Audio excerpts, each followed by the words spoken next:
Want to stop juggling spreadsheets, calendars, and a dozen apps just to run your rentals?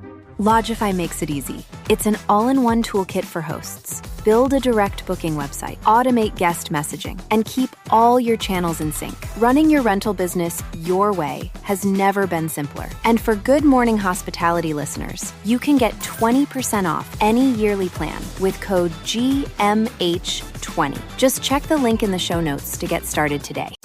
Welcome to Good Morning Hospitality, your one-stop shop for the latest news, noteworthy trends, and thought-provoking discussions across the industry. From hotels and short-term rentals to all things travel and hospitality, you'll find each episode equips you with the information you need to start your week. Join us on Good Morning Hospitality every Tuesday, wherever you get your podcasts. Good morning, Sarah. How are you? Good morning, Leo. And how's it going, buddy? Very well, actually. Well, all the better for seeing you on this lovely morning. How was your weekend? It was absolutely fabulous. We had a wedding, and it was one of those like 3-day wedding situations. We snaked out of the last day, but it was really, really, really good. It was like an event on Friday. It was one of my friends from work and her partner, who's also my property manager. And so it was nice because you like really know both of them fairly well. No, it was beautiful. It was like a nice event, like a dinner on the Friday outside, and all the families coming together. He's from Lebanon and she is French. And then, of course, they've both been living here he's been living here for, almost 25 years. And she's been living here for 8 or 9. So then there was like a mix of Spanish people and international people that they've met in their travels and stuff. And it was such a good crew. And then, Saturday was awesome. They had a bus pick us up in Barcelona city center, take us outside to a beautiful vineyard.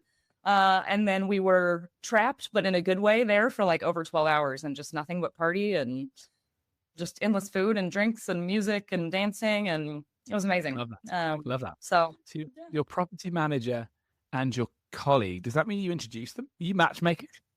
No, not at all. They were together long before. Actually, I was friends first with Cecile that I work with. And then she, at some point I was saying, hey, I want to look for, it was actually before I even bought the property. I said, I want to look for a property, but I'm not really sure about the market and I don't really know where to buy and I don't have time. I'd been on like 10 visits and they were all disgusting. And I just felt, and she's like, my partner, he's a PSI, which is like a personal shopper for real estate is what they call it in Spain. She's like, he's a PSI, he could help. So I connected with him and then he actually helped me find the property. He's the one that when I went to buy the property last year, and the people had not moved out yet, he and Mauro, because Mauro had to go to the airport because he was leaving that day, he stayed with me and was really nice to these people. And obviously he's Lebanese and so he spoke Arabic with them and it was wonderful, and made me a lot less uncomfortable, I guess. So Love it. Yeah. So a Lebanese and a French wedding. I imagine the food was pretty damn good, wasn't it? The food was really good. The food was Spanish, to be fair. It's very Spanish. But it was absolutely delicious. The wine was even better. I remember commenting at one point, I was like, gosh, the wine is so good. And she goes, oh, you have no idea how long it took me to get the right wine. Huh? It was terrible. She was like, she told me they must have tried at least 20 bottles. And she kept saying, no, take it away. No. Very French. Very French. Take it easy. She's like, we did go with Catalan wine, at least, because the people were like, oh, we don't really like to import wine. She's like, we'll go with the local wine, but you will find me a good one. Love it. Well, that sounds great. Good for you. We were busy, lots of family stuff this weekend. We went to a mermaid parade down on the seafront in Brighton, which was obviously great. I've got a mermaid tattoo here. Did you dress like a mermaid, Leo? Please tell me yes. And that there are pictures. I didn't, but Sadie wore a brilliant mermaid skirt and her buddy wore a mermaid skirt. So I'll share a picture with you later, Sarah, of the mermaids. But yeah, it was good. It was a lovely day. And then we went for a couple of drinks in the lanes behind the seafront afterwards, which was nice. And then yesterday we were in London seeing some friends. So you got the train up to London on the weekend. For the first time, we've not done the weekend in London. We commute for work occasionally, but I've not done the weekend up there. So it was lovely. It was good.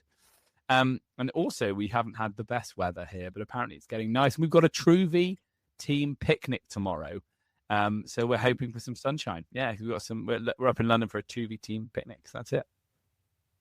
That sounds awesome, buddy. Well, I hope it doesn't rain on you. Apparently, it looks okay. It looks good, actually. It looks good. So let's see. It probably will rain a little bit because it's UK, but a little bit of rain is okay for it. All right, let's get into it. What's caught your eye this week, my friend? Let's see. Well, mine's actually a Spanish article in a news source called Preferente. And basically, it's sort of a classic, isn't it? In Spain, from the 1st of July, 2025, all properties that are rented, so that is short-term, mid-term, long-term, have to be listed and they have to have a registration number.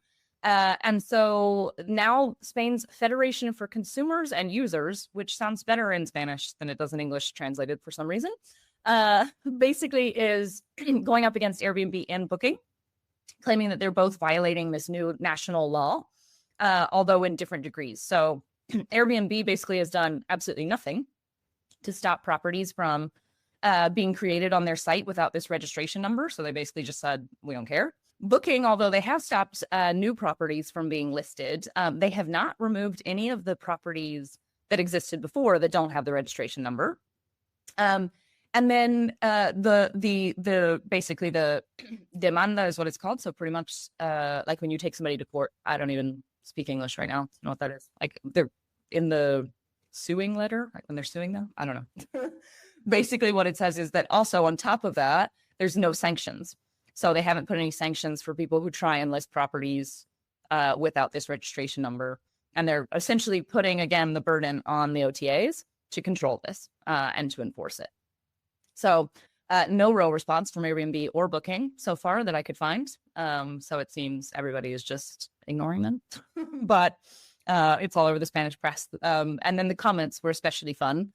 There was a couple of comments about like, oh yeah, great. You keep raising the age of retirement. And then, here I am and I have my second home that I bought with my good money when I was 30 years old and I can't even list it when I'm not there anymore. And anyway, good comments. Pretty good ones. Most of them about how, there's no choice and that the government's kind of taking over and that it's infringing on personal property rights and things like that.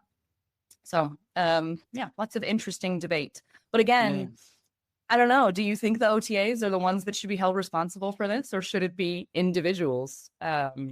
Which is another question.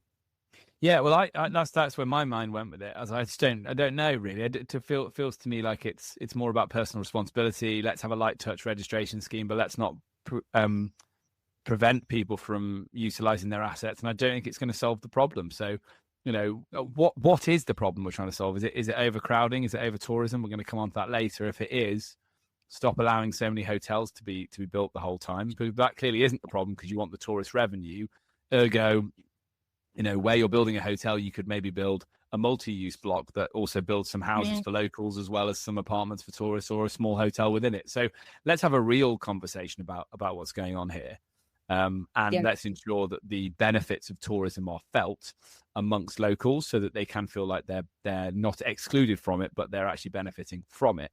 Now, I'm not saying you need to put a ticket machine on the Ramblas and only allow 50 people down it every hour, but we're going to talk about this sort of thing later in the article. It pushes me there. It's like what type of city are you trying to build, and let's not kind of use the wrong methodology to demonize one part of the tourism mix. Or, as you say quite rightly in the comments there, someone saying, well, this is kind of my asset. I've worked hard to save up and buy it. Why shouldn't I use it? So and in short, if it is the platform's responsibility, I'm tempted to say it's not really, in my opinion. I think. Yeah, I would tend to agree with you. So my eye has been caught by some interesting data from Eurostat. So there is data has been shared through the European Union, which is Eurostat is the European Union's data arm. That has been shared by the platforms, which shows that in the first quarter of this year, short-term rental growth was 4.8%, which is punchy, which is good. Punchy is the wrong word. It's good. However, it's not broad-based in how it's been spread. So really, there's some fantastically well-performing regions in here. So we've got Malta, which is up 33%, Finland up 23%, and Bulgaria up 22%. Also notable, Poland, is having a very, very good period. So it's 11.2% growth in that market, making it one of the top 7 markets in Europe. They feel like potentially it's driven by local travel as much as international travel, somewhere like Poland. So it's got a very big indigenous travel market, different resorts and cities that people want to go and see. So yeah, there's definitely some surprise winners there. I think Bulgaria and Poland make me think that people are sort of trying to find these out of the box destinations, maybe look for a better price in where they stay, and also potentially a reaction to regulation, because they're 2 markets that are not particularly regulated, or they have more positive regulatory landscape. I learned that when I went to Sofia for Scale Eastern Europe, versus somewhere like Holland, which has seen a decrease as a consequence of, again, I think both things. I think customers trying to look for better prices, and customers slightly off by overzealous regulation. Why do I say that? Well, just because if it limits your choice and it causes the prices to get higher, generally speaking, younger people will vote with their feet, because they just won't be, they'll just see themselves locked out of certain places. And then, Sarah, if you can think back to when we were both young people, we'd have been the same, right? You'd have been going to those new up and coming destinations because you worked out the price of a pint or a glass of wine plus the accommodation on the flight meant that it was a much more viable option for you and your friends. Again, I think that's where we've said in previous episodes of the pod, some of these destinations do need to have a bit of a think about whether they want to be pricing themselves out, or not or making themselves not as relevant to young people, because they're the future of travel. And then the other one I think worth mentioning is this growth we talked about in Finland, 23% growth, which they think is driven by the growth in winter tourism. So people wanting to go to Lapland and all of those good things, which is nice. I definitely think many people are having a look at Northern Europe as well, as the planet gets warmer, or people are trying to go away at through more of the year. So I think that's very, very cool. And then I think we have to also acknowledge that there are just places that generally go in and out of being trendy. But Portugal has had a phenomenal 10 years with people visiting Lisbon and Porto, and that market's maybe starting to slightly tail off now. Might just be that travelers' tastes are slightly changing, or the crowd moves on. So I don't think we necessarily have to attribute it all to some sort of regulatory or price problem the whole time, but I do think that's worth saying. The other one also is Croatia, is down about 6%. Croatia's been very trendy. Game of Thrones drove that. So we're seeing slightly less visitors to that market in Q1. However, skewed by the fact that the summer hasn't happened yet. So let's see where we are after the summer in some of those destinations. What do you think, Sarah? Yeah, I would agree with you. I think a lot of it is people looking for a deal, looking for those kind of off the beaten path destinations. And I also think that younger travelers, as we often comment on the pod, they are more conscious. They don't want to go somewhere where they're not welcome. They are looking for something that's different. And so I think it makes a lot of sense. It makes a lot of sense that they're looking for these new areas. I also think it's going to be interesting to see how the regulations continue to develop in these areas. In most of Western Europe, most of the regulations have been reactionary. So, oh no, we've noticed that this is overcrowded, we're going to now start implementing, or we notice that we have an affordable housing crisis, we're going to start making changes. Whereas I think, just as you mentioned earlier, Leo, in Bulgaria and some of these other markets where maybe tourism has been slower to kind of pick up there, and now it is, they've had time to put in the regulations before things got out of hand. And they've also been able to see how they've been done in other areas. And so that means that their regulations oftentimes make a lot more sense. And as we mentioned, they're a lot more positive on the whole for short-term rentals, and a lot more about the bulk of tourism in its totality rather than just sort of demonizing short-term rentals. Is there anything else on that data you want to go through? No, I think it's actually a kind of a really nice segue into one of the other articles that I found kind of fun and sort of gives a nod to one we talked about last week, where we talked about an Oasis campground. Why don't you tell us about this one, Leo? What else is the UK coming up with in terms of weird accommodation?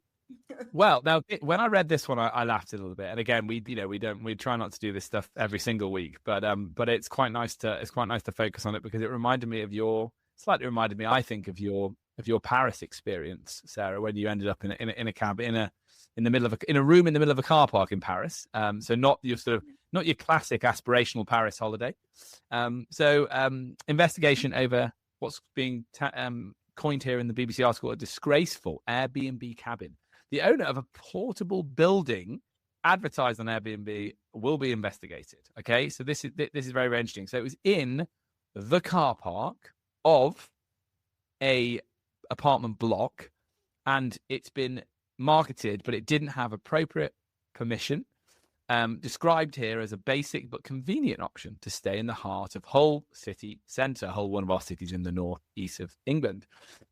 Yeah, again, we might come at this from different angles. Perhaps we will, but I think that, you know, for me, fundamentally, if you've gone onto Google Maps and thought that you're staying in the apartment building, only to find out that you're staying in a porter cabin outside of the apartment building, then we might have a problem.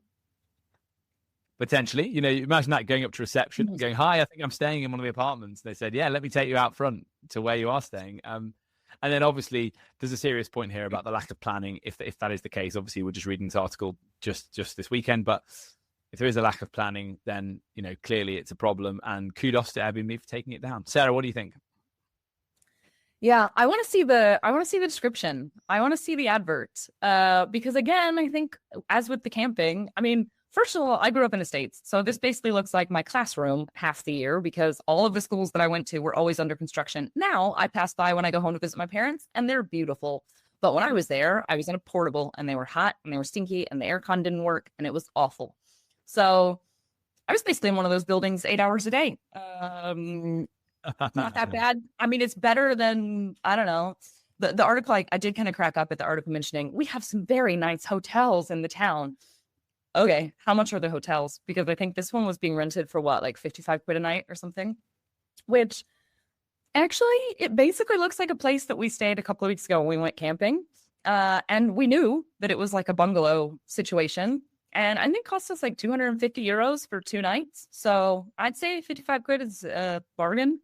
Especially Sarah's if it really is. Sarah's in. You know, you absolutely sold it to her. I'm not even sold. I just think that, why is anything illegal as long as it's an honest publication, right? Like, you're absolutely right. If the publication was like, "Oh, you're staying in this nice apartment building," and this is what happened to me in Paris. The photos looked absolutely beautiful. Nobody said it was in a car park, right? If it had said you got to go 2 floors down through a skanky park, car park, then I would have maybe chose somewhere else. So I think the same with this one. Like, as long as you're honest and the photos are real and they depict reality, like, I don't know. Who's the government to say you can't stay somewhere? But I'm very laissez-faire when it comes to like government hands in people's personal and private property. So we love you for it, Sarah. We love you. We love you for it. Okay, very, very interesting. Okay, well, look, I think we'll keep seeing these pop up, I'm sure. What I would say is, it does our industry massive favors. If we are talking about a situation where there wasn't the proper planning, or you thought you were staying in a flat, not a porter cabin, it does the industry lots of favors when Airbnb is seen to take down these listings, because I think that shows that there is a mechanism for sorting these problems out. But they don't do any favors when it's allowed to exist. So from that point of view, I'm quite strong on this. The other thing to say is, I quite like, I don't know, on Instagram, I was looking at people that do tiny houses or trucks that they convert, or freight containers that they convert. And again, that's a unique listing, Leo. Yeah, unique listing. Oh, people love them. It's cool, but you got to make sure it's selling what it properly is, because like I was even thinking this. We call them prefabs, don't we? So, you could have fab prefabs. You could have a whole website devoted to prefabs. And I'm sure there'll be enthusiasts that want to stay in them all over the place. But as long as they're honestly referenced on the listing. Okay, Sarah, let's get into the main stuff. We've got an interesting couple of articles. Tell me what are we focusing on first? Yeah, I think a good lead-in after the growth and all the issues with booking and Airbnb and things like this, and the weird cabin in the park is a really interesting one, which this is an article from FocusWire. I think we often talk about over-tourism on the pod, but not quite so often are we talking about how it can be fixed and what actually local governments can do that isn't just attacking a specific type of lodging for the problem. So this article essentially was going over a couple of ideas on how the tourism industry as a whole can manage attractions to prevent overcrowding. And they had some interesting ideas. A lot of it was around limiting the number of tickets, essentially, that main attractions have. So the Louvre is referenced in the article, for example, as essentially just being uncontrollable. Like the amount of people that are coming, you can't even walk down the hallways. The workers are saying it's ridiculous. The wait is like 6 hours to see the Mona Lisa, and then you can't even hardly see it, right? So I think in a way it's sort of a victim of its own success. And so one of the things that was talked about here was either having limits for each individual attraction that are kind of mandated by the government. So the city council would get together with the main attractions and kind of decide, okay, how many people do we actually want? And so far of the people who are coming, what percentage are going to these different attractions? And then there was also an idea thrown around about creating essentially this pass, which does exist in a lot of cities, where you can buy, like a Barcelona travel card or whatever it might be.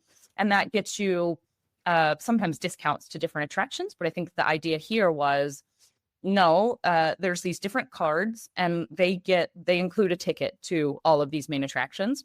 And either you have one or you don't. The flip side of the debate, which I'm curious to get your opinion on, was exactly what you brought up earlier.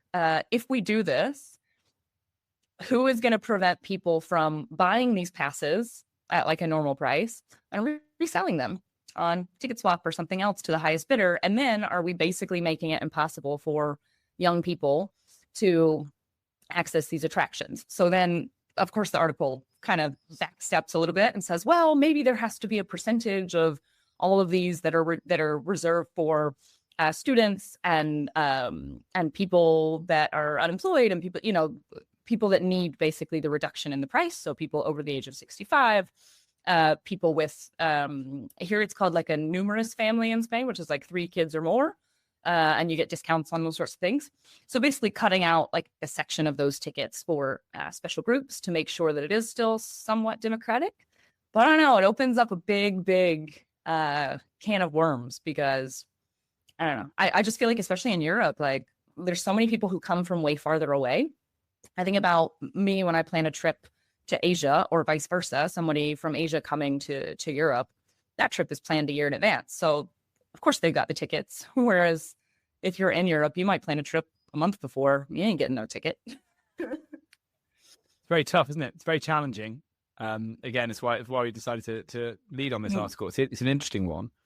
Do I think that it works at the moment? No, for anybody. So even if you've bought a ticket, you end up waiting in line for so long. Like the experience is so suboptimal. But again, we're talking about the whole time on this pod and others about how the booking windows are getting shorter. So you're right. Like if people are traveling just 2 hours plane away or 3-hour train away from where they live to going into that town, frustrating if you can't then buy a ticket to an attraction. But it goes back to something I was reading about tourism. You might have read it yourself. It's saying like, tourism's like, a nice bar of chocolate, right? You can have too much of a good thing if you are a town. And obviously if you have museums and attractions, you do want your local school groups and visitors to be able to use them as well. So it needs to be multifaceted. And I think outlawing ticket resellers around cultural attractions is probably a really good idea. I would expect that to be the first way to approach it. You shouldn't really be able to resell a ticket to something which again is technically educational and it belongs to more than just it. Because really, you could say that, like in the case of the Louvre, right? You could say that collection belongs to the French people in many ways, right? And the Mona Lisa belongs to the French people. So, I really don't like the idea that it just becomes a middleman's way of sort of making more cash on top of it if we approach this badly. But clearly with really swelled crowd sizes, you have to do something. So I think one of the things in the article I liked was talking about how you could deseasonalize, so you charge more at peak time versus lower season. That of course would give people on lower incomes or school groups and educational institutions the chance to make these visits during the low season, not the high season. That to me feels like a smarter way of doing it. And then certainly, again, back to that whole mix of like, how do you spread people around your whole country anyway, right? Because clearly if you're France or Italy in the Colosseum, the last thing you want to do is just get all of your tourists in one city seeing one attraction, you want to try and spread people around. So it goes back to the direct marketing organizations doing a really good job, a thoroughly good job of promoting the different things that you can go and see within a city and within a country that are not just the main attractions. But I do share the frustration. I think that I hate queuing. What do you like? I'm so impatient. I'm just like, forget about it. We went to the Louvre. Got as far as the courtyard, and we went and had a croissant and a coffee, and that was fine for me because I didn't want to queue up. Yeah, I've never been into the Louvre. I've never gone up to the Eiffel Tower, and I've been to Paris like 7 times. I'm just not interested. Like, as soon as I turn up and I see all the crowds, I'm like, I'm just better than that. Yeah, I see it. Nice, sure, whatever. I'm not gonna wait in line to see a painting that apparently is this big anyway. I don't really appreciate art. You'll be shocked to learn. So. I am surprised to hear that. Actually, I'm surprised to hear that. Yeah, I don't get it. The time will come. The time will come. Who knows? Yeah, I just don't get. I don't get it. Whereas I have friends who can sit there and they're like, "Oh, just imagine the paint strokes." No. I also think there's something in the European psyche, right, of visitors, and you'll tell me if this feels true for people from Barcelona. This is true for I think UK people. I'm counting us as being culturally Europe, even though we're not politically Europe. Is that we're always trying to do things that other people haven't done. You're trying to find the road less traveled. I mean, that's slightly different from the mentality potentially in other parts of the world. So like if a Japanese tourist comes to Paris, they want to go and do those main sites. Whereas I think a European, we maybe put more emphasis on culturally on the idea of like, oh, I found this hidden gem bistro around the corner where we had like a beautiful French dish and wine. And then we went and we wandered and we found a park and we listened to, some jazz. That I don't know. So I also think there's something in that, right? Like, so if you see a queue for the Louvre, you're just going to walk away from it and go, well, we're going to have another authentic experience somewhere else. Is that true of Barcelona, Spain? I think it really depends. If it's your first time and you've never been to an attraction and it's been your life goal to go to Paris and go to the Eiffel Tower, and I mean, get it, I guess. I'm just not drawn by things or buildings. Like I don't appreciate them. I appreciate food and I appreciate people and culture. And when I travel, that is what I'm after. So like my best moments on a trip have either been something to do with nature. So some kind of beautiful, I don't know, mountain or river or lake or something that I can't get at home. Or, wow, that restaurant in this setting was absolutely beautiful and incredible. And that was the highlight of my trip. It has never been a building or any kind of tourist attraction. But that's, I think, really personal. I know tons of people who absolutely love architecture and appreciate it and go and can stand in front of a beautiful cathedral and be in awe. And I'm like, cool. And then 10 minutes later, like, it's cool and it's impressive. And 10 minutes later, I'm like, go to the bar. Yeah, that's good. Yeah, if I had a euro for every time I'd heard you say that, let's go to the bar. Enough of this. Let's go to the bar. Let's make memories. Well, that's what holidays are all about, isn't it? Making memories. All right, we got to do this one. We tried to do it last week, ran out of time. Let's not run out of time again. So this is a really, really interesting trend to talk about. More than the trend, I think, is that I guess like potentially the way travel is going to go. So a focus wire discussion, article summary. We're saying here there was about progressing towards seamless travel with self-sovereign identity.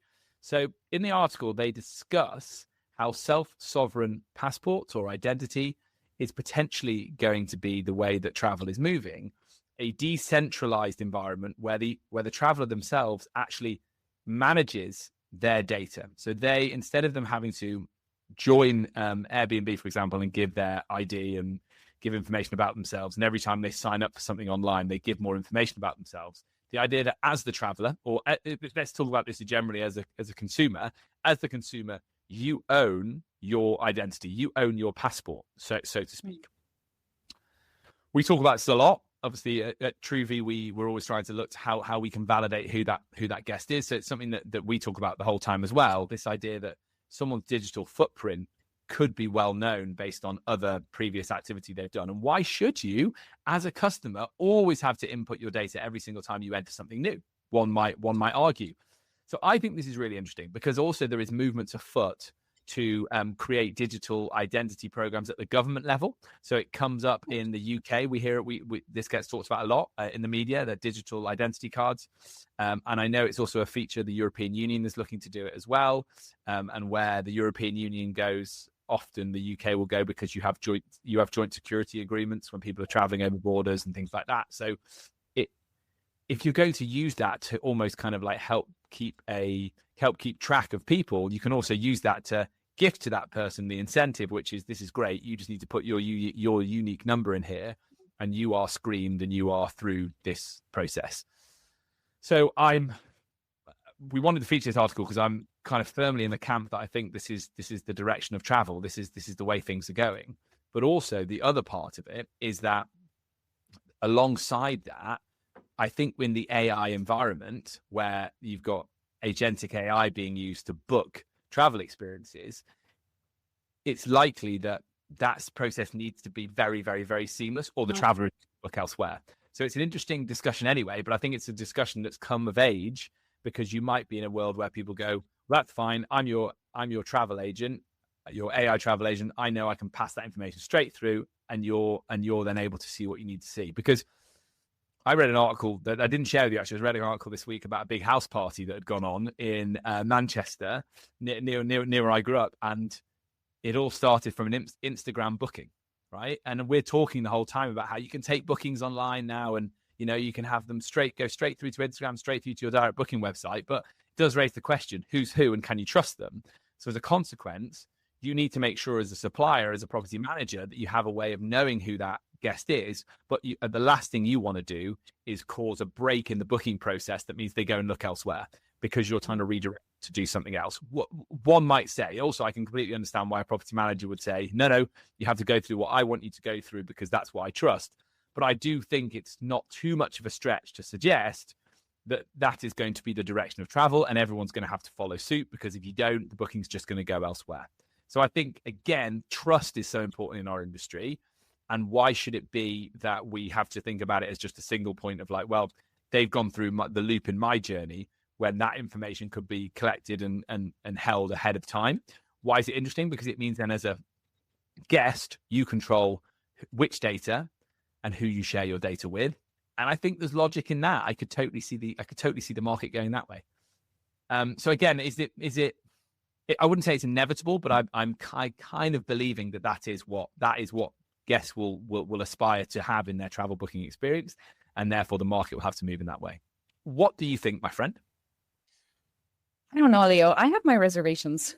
I think at a government level, I mean, that already happens. The last couple of times I've gone back to the US, it's actually creepy. I stand in front of a machine. It doesn't even ask for my passport. It scans my face and it says, "Welcome home, Fernand Dupree." And you're like, well, that's creepy. And then it asks me to scan my passport just in case. It scans my face. It's really creepy. So I like the technology, I think, is already, from a government perspective, it's already there. They're just trying not to use it because they don't want people to know that they have it and that it's so big brother. China's been doing this for years. And so I think from that level, in terms of like making travel easier, I've always said the same thing. Like, I don't really understand, maybe this is naive, but I don't really understand like the visa thing, or like why I have to register something to come into your country. Like you have my identity, you can scan my face. Like any country that's worth their salt these days that most people are traveling to already has this kind of stuff. So they would have to collaborate with other governments, I guess, to make sure that, like, I don't know, I'm not a mass murderer or something like that. But I would see that as happening when you leave the country as well as when you enter a country, right? So I think from like a safety and travel and making it a lot easier, and like to get through customs, which for me is the worst when you travel properly internationally, that it makes sense for. But that's more facial recognition than like some ID that you hold. I don't know that I would trust an AI booking agent or a computer in general to have all of my data and somehow decide who gets what. And I also don't know that if I was operating a property, for example, like, how do you know which system to use? Unless there is like one clear winner, and there's a specific AI bot, like, are they all going to communicate? So I don't know, but I also don't fully understand the concept, if I'm honest. I was trying to do more research and I still don't understand something about blockchain and all this kind of stuff that I also don't get. Well, I think that this idea that again, if it is, it could be blockchain, it could be a decentralized thing. But if you assume that it will eventually be done by governments, then at least it will be one recognized ID per person, right? Which could be input into the travel experience by your AI agent, so you don't have to jump through any additional hoops. That, I think, makes a lot of sense. And I think that is probably the way we are going to head. Just on your point there around how taking this a step further to the experiential side of things, when you're walking through the airport, when you're walking into your short-term rental, I hope we move to a world which you've just described, where we think about queues and conversations and stamps as a thing of the past. And it is just the case that you're able to walk off the plane and you're being tracked. They can see your face, you walk through, and there's plenty of time for them to pull you out if they feel like you're not the person you said you were, but you kind of walk through that experience, basically both when you go in and when you go out.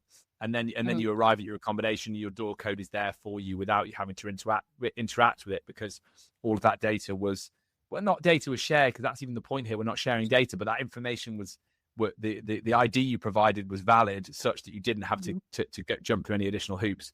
I think that is a reality. I think that is where we're going to head to, and we will see this kind of like, this additional admin burden as hopefully being a thing of the past. How quickly, though? Again, it's very easy to make a statement like that when you're not going to quantify it with how long it might take for us to get there, and that I've just got absolutely no idea. This AI stuff's moving really quickly, but when you throw it into the mix, I think the only way to get this done from a booking perspective would be to have the government ID being the standard. Governments do not move quickly, even if AI moves quickly. So that slows it down a little bit. We're well over time, but we had to do it. Sarah, so nice to see you, my friend. Good to see you too, buddy. What's on the agenda? Have you got holiday? It must be holiday time, surely, right? No, not yet. Not until the end of July. End of July, we got Tomorrowland, the music festival. Oh, yeah, of course. So nice. I'm holding out for that. We're just about to book Belgium. So not your classic Mediterranean destination. No, we're going to do a short-term rental or a lodge in the forest type holiday just outside Bruges. And we're going to go in the car and get on the car. There's a car train. There's a train for cars that takes you under the sea. How awesome is that? Of course you're getting on a train on your car. I'm going to live stream. I'm going to live stream you the whole way just to show you how cool it is. This dashboard cam, just so you can accept that it's a great way to travel. Okay? So look forward to that. I can't wait to hear about it, buddy. She's going to glaze over. It's like when someone shows you the holiday pictures and you're like, I don't care. He's passionate about it, but I don't care. Right, gang. So nice to see you all you guys at home. Hope everyone's well. We're into the summer madness now, aren't we? So I hope that's going well. If you've enjoyed the show, please hit like, share, subscribe, and all the usual social places. Until we see you again next week, have a great week. Many thanks. Bye.